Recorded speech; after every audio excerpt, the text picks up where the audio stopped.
할렐루야. 1월 13일 금요일 새벽 기도를 시작하겠습니다. 사도신경으로 우리의 신앙을 고백하시겠습니다. 나는 전능하신 아버지 하나님 천지의 창조주를 믿습니다. 나는 그의 유일하신 아들 우리 주 예수 그리스도를 믿습니다. 그는 성령으로 잉태되어 동정녀 마리아에게서 나시고 본디오 빌라도에게 고난을 받아 십자가에 못 박혀 죽으시고 장사된 지 사흘 만에 죽은 자 가운데서 다시 살아나셨으며 하늘에 오르시어 전능하신 아버지 하나님 우편에 앉아 계시다가 거기로부터 살아있는 자와 죽은 자를 심판하러 오십니다. 나는 성령을 믿으며 거룩한 공교회와 성도의 교제와 죄를 용서받는 것과 몸의 부활과 영생을 믿습니다. 아멘. 찬송가 455장 찬양하시겠습니다. 찬송가 455장입니다.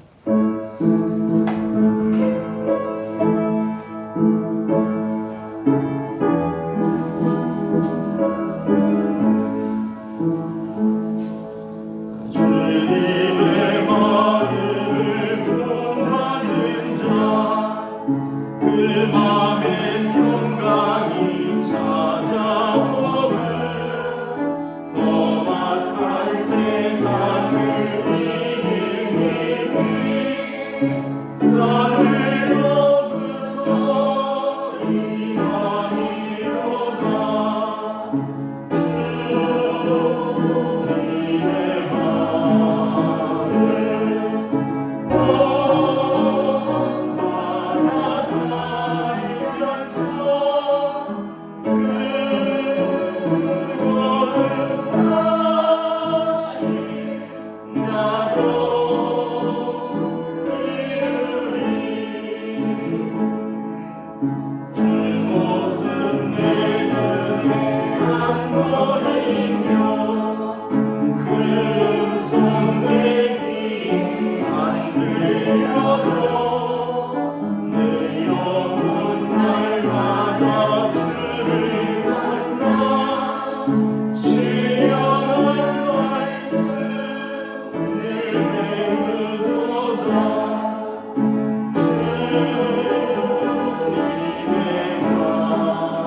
하나님 말씀은 구약 성경 빌립보서 2장 1절부터 11절까지 말씀입니다. 빌립보서 2장 1절부터 11절까지 말씀입니다. 다 찾으신 줄 알고 저 여러분들이 한 절씩 교도하도록 하겠습니다. 빌립보서 2장 1절부터 11절입니다. 그러므로 그리스도 안에 무슨 권면이나 사랑이 무슨 위로나 성령의 무슨 교제나 긍휼이나 자비가 있거든 마음을 같이하여 같은 사랑을 가지고 뜻을 합하여 한 마음을 품어 아무 일에든지 다툼이나 허영으로 하지 말고 오직 겸손한 마음으로 각각 자기보다 남을 낮게 여기고 각각 자기 일을 돌볼 뿐더러 또한 각각 다른 사람들의 일을 돌보아 나의 기쁨을 충만하게 하라. 너희 안에 이 마음을 품으라. 그 그리스도 예수의 마음이니 그는 근본 하나님의 본체시나 하나님과 동등됨을 취할 것으로 여기지 아니하시고 오히려 자기를 비워 종의 형체를 가지사 사람들과 같이 되셨고 사람의 모양으로 나타나사 자기를 낮추시고 죽기까지 복종하셨으니 곧 십자가에 죽으심이라. 이러므로 하나님이 그를 지극히 높여 모든 이름 위에 뛰어난 이름을 주사 하늘에 있는 자들과 땅에 있는 자들과 땅 아래 있는 자들로 모든 무릎을 예수의 이름에 꿇게 하시고 함께 읽습니다. 모든 입으로 예수 그리스도를 주라 시인하여 하나님 아버지께 영광을 돌리게 하셨습니다. 아멘. 할렐루야. 오늘 또 새날이 시작되었습니다. 우리 주님 주시는 은혜와 평강이 가득하시기를 축복합니다. 겨울비가 오네요. 요즘 날씨가 봄 같은데 이제 또 비가 내리고 나면 또 좀 쌀쌀해지니까 하여튼 아직은 겨울이니까 잘 건강들을 돌보시기를 바랍니다. 오늘 말씀에 보면 우리가 교회 안에서 신앙생활할 때 또 어떤 사역을 할 때 다른 사람을 대할 때 주님과 같이 겸손하게 하면 교회가 다툼이나 분쟁이나 허영이 아니라 하나님 안에서 하나 된다라고 말씀을 하고 있습니다. 1절에 보면 그리스도 안에 무슨 권면이나 사랑의 무슨 위로나 성령의 무슨 교제나 긍휼이나 자비, 교회 안에 사역들입니다. 권면, 말씀을 전하는 거죠. 무슨 위로, 또 상담하고 또 기도해주고 또 성령 안에서 교제, 또 긍휼, 자비 다 교회의 사역들입니다. 근데 이 교회의 사역들이 누구 안에서 그리스도 안에서 일어나는 모든 사역, 무슨이라는 뜻은 모든 말하는 모든 권면, 설교를 할 때든지 아니면 말씀을 나눌 때라든지 또 기도할 때든지 서로 상담할 때든지 또 뭐 밥을 먹는다든지 차를 마신다든지 뭐 청소를 한다든지 모든 교회 안의 모든 사역입니다. 이것은 예수 안에서 하는 것이다. 그런데 예수 안에서 하는 그 사역들을 할 때 어떻게 하라고요? 마음을 같이하여 같은 사랑을 가지고 뜻을 합하여 한 마음을 품어서 하라. 왜 그렇습니까? 첫째는 이게 내 일이 아니라 그리고 당신 일이 아니라 그리스도 안에서 일어나는 하나님의 일이라는 사실을 생각해야 되고, 두 번째는 우리는 그 몸의 한 지체다라고 고린도전서에서 말씀하고 있죠. 예수님이 교회의 머리 되시고 교회는 그의 몸인데 우리 각자는 그 몸에 딸려 있는 지체들이다. 그래서 그 몸의 지체는 눈도 있고 발도 있고 입도 있고 코도 있고 귀도 있고 손도 있듯이 우리 모두는 각자 맡은 것은 다르지만 한 몸에 붙어 있는 지체고, 그래서 오히려 강한 것이 약한 것을 돌봐야 되고, 또 뭐 자기 한 몸인데 잘난 척 해봐야 아무 소용 없다는 거죠.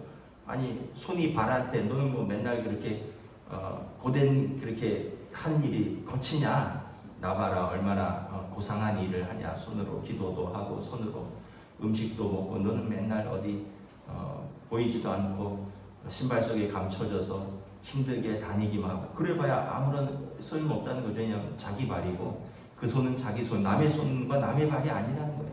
그래서 우리는 다 성령 안에서 한 지체이고 그리스도의 한 몸에 있기 때문에 그리스도 안에서 하는 모든 사역들은 어떻게 된다고요? 자기에게 그리스도에게 하듯 하고 자기가 자기 자신에게 하듯이 하면 된다는 거예요. 왜냐하면 우리가 그 몸의 일부니까. 근데 우리가 그렇지 못하다 보니까 여기 보면 마음을 같이 하는 게 쉽지 않죠. 같은 사랑을 가지는 것도 쉽지 않고 뜻을 합하는 것은 더 어려워요. 한 마음을 품기도 쉽지 않습니다. 그러다 보니까 어떻게 돼요? 3절에 다툼이 일어납니다. 허영이 일어납니다. 허영이라는 것은 뭐냐 하면 좀 내가 당신보다 좀 낫다라고 부풀리는 거예요. 다툼도 어떤 것이 일어납니다. 내가 당신보다 낫다라는 것에서 다툼이 일어납니다.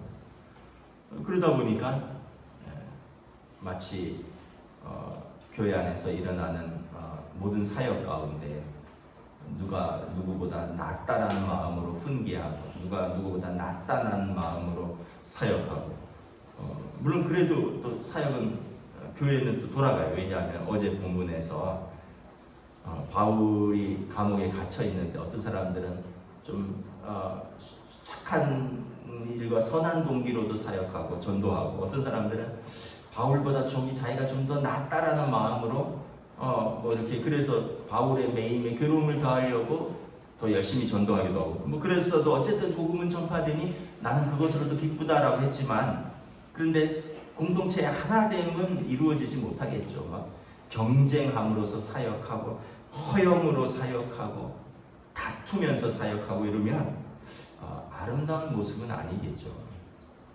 여러분 집에 아이들이 있어요. 부모가 볼 때 아이고 만약에 누가 나는 다른 형제들보다 공부 좀 더 잘한다 이러면서 다른 형제들을 무시하면 부모가 어떻게 했어요? 마음이 좋겠습니까? 부모는 공부 잘하나 못하나 다 똑같이 자기 자식이에요. 누가 아유 나는 회사에서 돈 좀 많이 번다 그러면서 자기 형제들을 그거밖에 못 버냐 하고 무시해 보세요. 그럼 부모 마음에 아유 참 마음이 더 아프죠. 어려운 것도 힘든데 좀 잘난 형제가 좀 덜 벌어서 힘들어하는 형제를 무시한다면 교회도 여러분 똑같은 겁니다. 어떤 사람이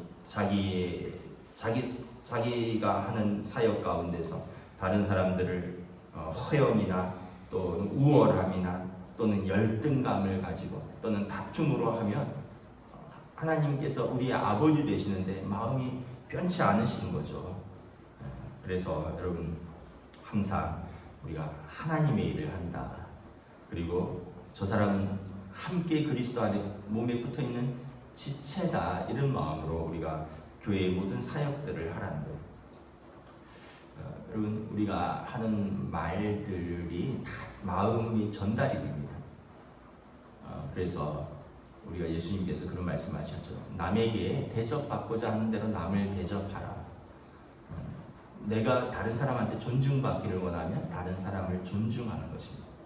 그리고 또 이런 말이 있죠. 가는 말이 고와야 오는 말이 곱다. 우리가 누구한테 당신 말이야 막 이러면은 듣는 당신 좋겠어요? 똑같이 돌아오는 거죠. 그러니까 여러분 우리가 가는 말 오는 말 곱게 받으려면 가는 말이 고와요. 내 말은 거친데 왜 나한테 예쁘게 말 안 하냐고 그렇게 말하는 것처럼 어리석은 것이 없는 거죠. 그래서 예수님의 말씀이 황금률이라 그러잖아요. 자기가 대접받고자 하는 대로 남을 대접하라. 내가 받는 대접은 내가 그 사람에게 한 결과가 돌아오는 거다. 이렇게 생각을 하시면 돼요. 왜 나를 이렇게 대접하느냐? 왜 나를 이렇게 하느냐? 우리가 그분에게 그렇게 돼 있기 때문에 그분도 우리에게 돌아오는 거예요. 왜냐하면 마음은 통하고 감정은 흐르기 때문에 내가 그분에게 친절한 마음과 사랑의 마음으로 권면했으면 그분도 나의 권면을 잘 받아들여요. 그런데 우리가 질책하는 마음으로 또는 시기하는 마음으로 다투는 마음으로 했다면 그분도 그것을 곱게 받아들이지 못하는 거예요. 왜냐하면 우리는 다 전달이 된다니까요. 우리는 영적인 존재이기 때문에 우리는 바보가 아닙니다. 여러분 우리 모두는 다 느껴지는 바가 있어요. 또한 우리는 또 누군가 나에게 권면을 할 때도 생각을 해야 돼요. 내가 누구에게 권면을 할 때는 이러한 자세가 필요하고 누군가 나에게 권면을 할 때는 저 사람이 나를 무시해서 하는 건가 아니면은 정말 나를 위해서 하는 건가? 이거를 한번 생각을 해보면은 우리가 좀 더 좀 넉넉하게 받아들일 수 있습니다. 물론 저 사람이 나를 무시해서 할 때도 있죠. 그런 마음이 편치 못하죠. 그런데 저 사람이 나를 생각해서 또는 우리 공동체를 위해서 저런 권면을 한다 이러면 좀 듣기 힘들어도 받을 수 있는 넉넉함이 있어야 돼요. 그게 이제 자기 그릇인 거죠. 여러분 아이들이 부모님이 자녀들에게 어떤 권면을 하잖아요. 그런데 물론 이제 부모님들이 좀 요령이 없고 또는 좀 거칠게 할 때도 있긴 하지만 부모의 진심은 분명히 담겨져 있잖아요. 예를 들면 뭐 공부해라라든지 뭐 그렇게 누워만 있느냐라든지 이제는 좀 일어나서 좀 씻고 뭐 네가 해야 할 걸 하라든지 이런 말들은 다 부모가 자녀의 성품과 성실과 또 그의 어떤 앞으로의 사회인으로서 갖춰져야 할 것들을 갖추기 위해서 부모가 이렇게 하는 권면인데 여러분 그거를 당장 듣기 싫다고 나가라 그러고 입을 뒤집어 쓰고 있고 문을 쾅 닫아버리고 나한테 아무 말도 하지 말라 그러고 그럼 그 자녀가 성장할 수 있을까요? 자기를 가장 사랑하는 부모 말도 못 받아들인 사람이 밖에 나가서 누구 남의 말을 들을 수 있겠습니까? 그래서 우리가 조금만 더 생각을 해봐야 돼요. 저 사람이 나한테 하는 말은 공동체 안에서 나를 위해서 하는 말이고 또는 우리 공동체를 위해서 하는 말이니까 내가 조금 힘들어도 들을 수 있자. 그래서 우리가 누군가의 무슨 말을 할 때는 내 가족같이 하면 됩니다. 나이 어린 사람에게 할 때는 내 아들, 딸에게 하듯이 나이 많은 사람에게 할 때는 우리 부모에게 하듯이 그래서 바울 사도가 그랬잖아요. 그 늙은이 얘기할 때는 부모에게 하듯 하고 젊은이들에게 할 때는 또 뭐 일절 깨끗함으로 자매에게 하듯 하고 형제에게 하듯 하고 그렇게 합니다. 자기 자녀에게는 그렇게 친절한데 또는 자기 가족들한테는 그렇게 잘해주면서 밖에 가서는 남한테는 뭐 그냥 소리 지르고 막 욕하고 이런 사람은 제가 볼 때는 뭐 좀 남한테 월급은 좀 줄 수 있는 능력은 가졌는지 몰라도 인격은 꽝이라고 보시면 됩니다. 그 사람의 인격은 거기서 다 드러나는 거예요. 그래서 여러분 우리가 항상 그런 말이 있습니다. 애티튜드가 인격을 결정한다. 누군가에 대한 자세와 태도가 그 사람의 인격이라는 거예요. 우리는 능력이 나를 증명한다고 생각하는데 그렇지 않습니다. 누군가에 대한 자세와 태도입니다. 누군가에 대한 어떤 매너와 그런 어떤 그런 모든 것들이 내 인격이 드러나는 거예요. 그래서 특별히 교회 안에서는 우리가 그러려면 겸손하라는 거예요. 겸손하라. 그래서 4절에 보면 각각 자기 일을 돌볼 뿐 아니라 자기가 맡은 사역을 열심히 하는 게 우선이고요. 그리고 또한 다른 사람의 일도 돌보아 나보다 약한 지체를 또 돌보아서 우리가 주님 안에서 모든 기쁨을 충만하게 하라.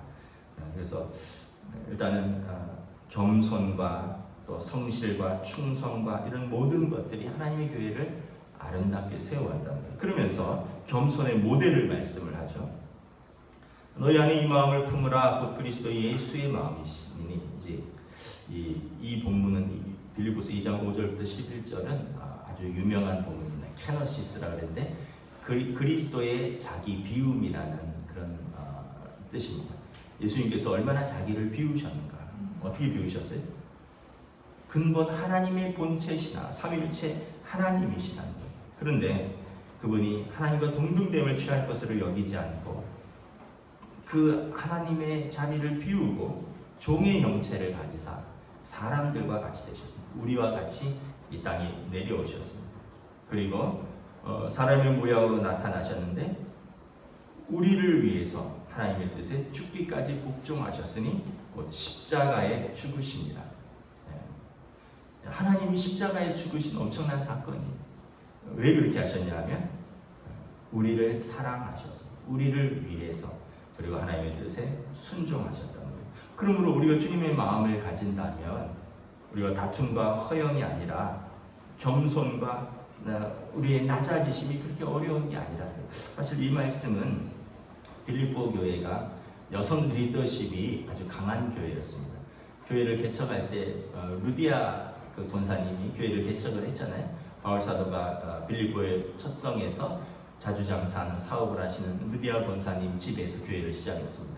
그리고 그분이 자기의 집을 오픈을 했고 거기에서 또 교회를 시작을 했고 또 많은 섬김과 그러면서 여성 리더십이 강했던 교회였습니다. 빌립보서 4장 2절에 보면 사도 바울이 내가 너에게 권하노니 유오디게와 순두계에게 특별히 권한다. 너희가 같은 마음을 품고 하나님의 교회를 섬겨라. 두 분 다 여자예요. 유오디게와 순두계. 왜냐하면 이분들이 이제 아마 또 강력한 리더십을 가졌던 것 같아요. 어떤 교회는 또 장로님들이 강한 리더십을 가지지만 또 어떤 교회는 권사님들이 강한 리더십을 가지실 때도 있잖아요. 왜냐하면 그 권사님들이 그 시무 장로님들의 어머니가 될 수도 있고 왕년에 또 우리 교회도 또 권사님들 이렇게 아주 리더십이 강하신 권사님들이 있었다면서 한마디 하시면 조용해지는 아마 빌립보 교회도 그런 분들이 있었던 것 같아요. 그래서 바울 사도가 나중에 그분들 실명을 들어서 말합니다. 어느 권사님 좀 겸손히 주 안에서 한 마음을 가지고 섬기십시오. 아예 딱 대놓고 얘기를 하는 거예요. 여러분 우리가 하나님 안에서 하나님 아버지 앞에서 신앙생활하고 우리가 주님을 닮아간다면 주님이 그렇게 낮아지셨는데 우리는 주님이 그러셨던 것을 생각하면 우리가 낮아지지 못할 이유는 무엇인가 라는 것입니다. 그래서 말씀드렸다시피 여러분 혼자 살면 제일 편해요. 혼자 살면. 근데 사람은 혼자 살도록 지어지지 않았어요. 같이 살도록 지어졌어요. 또 아프리카 말에 그런 말이 있습니다.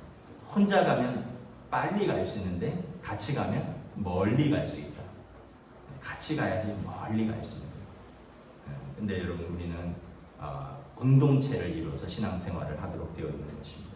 그러려면 우리가 겸손의 모범 되시는 예수님을 항상 우리가 생각을 하면 예수님이 나를 사랑하사 이렇게 낮아지셨구나. 예수님이 나를 사랑하사 이렇게 참으셨구나. 예수님이 나를 사랑하사 이렇게 고난당하셨구나. 이렇게 생각하면 우리가 그렇게 자존심 상할 일도 없고 이렇게 소리 지를 일도 없고 그렇게 나는 시험 들어서 하니 못하니 나오느니 안 나오니 이런 것도 어떻게 보면 다 자기를 사랑하는 마음이 너무 큰 거예요. 나를 사랑하는 마음이 크니까 우리가 여러 가지 시험도 들고 또 마음에 안 드는 것도 많고 그런 거죠. 그래서 우리는 우리를 사랑하는 건 필요해요. 근데 예수님 안에서 우리를 사랑하는 거예요. 자기를 더 사랑하면 우상이 되버립니다. 주님 사랑 안에서 우리도 사랑하는 거예요. 주님 사랑 안에서 가족을 사랑할 때 그 가족을 더 우리가 올바로 사랑할 수 있는 거예요. 주님 사랑 빼고 내 사랑으로 사랑하면 가족에게도 자기 욕심이 투영되는 거죠. 그래서 그렇게 예수님께서 낮아지셨더니 어떻게 하셨어요? 9절에 하나님이 그를 높이셨다는 거예요.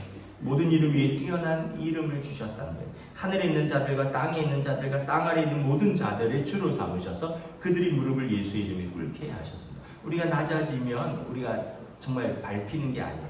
우리가 겸손히 낮아지면 사람들이 그들을 정말 마음으로 높이는 거예요. 예수님께서 하늘 보좌를 버리고 땅에까지 낮아지셔서 십자가까지 지셨기 때문에 하나님의 뜻을 이루셨고 우리가 구원을 얻으셨고 그리고 우리를 예수님을 주라고 고백하는 거죠.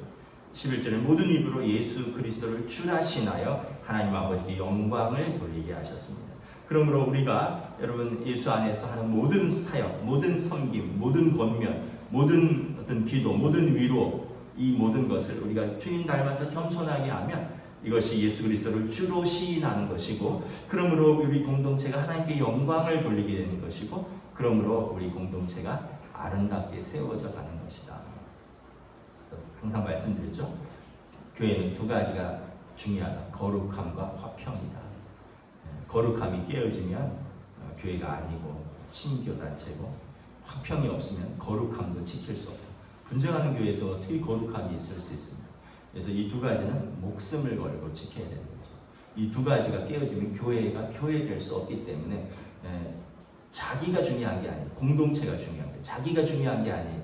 교회가 중요한 거예요. 하나님의 집이기 때문에 나를 지키려고 나를 나의 자존심을 지키려고 나를 만족시키려고 교회의 거룩함과 화평을 깬다면 그것은 하나님 앞에서 큰 책망받을 일이고 또 다른 사람들을 신앙생활을 무너뜨리는 행위인 것입니다. 우리가 다시 한번 하나님 앞에서 우리가 함께 영적으로 공동체, 신앙의 공동체가 어떤 공동체인가를 잘 돌아보면서 또 우리 주님 닮아서 또 우리 가정을 이렇게 아름답게 세워가고 우리 교회를 아름답게 섬겨가는 저와 여러분 되시기를 우리 주님의 이름으로 축복합니다. 네, 여러분 한 가지만 더 말씀드립니다. 여러분 다른 사람이 행복해야지 내가 행복해요. 네. 여러분들이 가족이 행복해야지 내가 행복해요. 나만 즐겁고 다른 가족이 다 고통스러운 그게 공동체가 아니죠. 다른 교인이 행복해야지 나도 행복한 거예요. 네, 저 사람은 힘들고 나만 은혜 받았다 이런 것도 우스운 거예요. 우리는 다 한 가족이기 때문에 그렇습니다. 기도하겠습니다. 하나님 은혜를 감사합니다. 오늘 주신 말씀을 통해 다시 한번 그리스도 안에서 우리의 모든 사역들, 우리의 권면, 사랑, 교제, 긍휼, 자비 이것이 하나님 안에서 모두 마음을 같이 하고 같은 사랑으로 뜻을 합하고 한 마음으로 주님께서 겸손하게 우리를 사랑하시고 섬기셨고 하나님 뜻에 순종하셨듯이 우리도 또한 주님의 일 본받아서 그러한 겸손과 사랑으로 또 섬기고 또 낮아진다면 이를 통하여 하나님의 교회가 아름답게 세워질 것이요 하나님께서 영광 받으실 것이고 또 우리가 서로가 서로를 아름답게 섬기는 귀한 공동체가 될 것입니다. 우리에게 주신 사람들이 있습니다. 가족이 있고 또 회사에나 일터에 가면 함께 일하는 동료들이 있고 또 교회에 오면 우리 영적인 공동체인 영적인 가족인 교회의 공동체가 있습니다. 우리가 항상 우리가 늘 연약하고 죄인이고 나를 중심으로 생각하는데 우리가 항상 눈을 크게 들고 마음을 넓혀서 먼저는 하나님의 뜻이 무엇일까를 생각하고 또한 우리 전체 공동체를 위한 방향은 무엇일까 생각하고 또 우리가 내가 상대하는 그분을 또 생각하고 말을 하고 섬기고 또 대한다면 우리 공동체는 주님 안에서 아름답게 세워갈 줄을 믿습니다. 오늘 하루도 우리가 만나는 모든 사람들에게 이렇게 겸손과 사랑으로 만나며 아름다운 하루, 믿음의 하루가 될 수 있기를 소원하오며 우리 주 예수 그리스도의 이름으로 기도드리옵나이다. 아멘. 하늘에 계신 우리 아버지의 이름을 거룩하게 하시며 아버지의 나라가 오게 하시며 아버지의 뜻이 하늘에서와 같이 땅에서도 이루어지게 하소서. 오늘 우리에게 필요할 양식을 주시고 우리가 우리에게 잘못한 사람을 용서하여 준 것 같이 우리 죄를 용서하여 주시고 우리를 시험에 빠지지 않게 하시고 악에서 구하소서. 나라와 권능과 영광이 영원히 아버지의 것입니다. 아멘.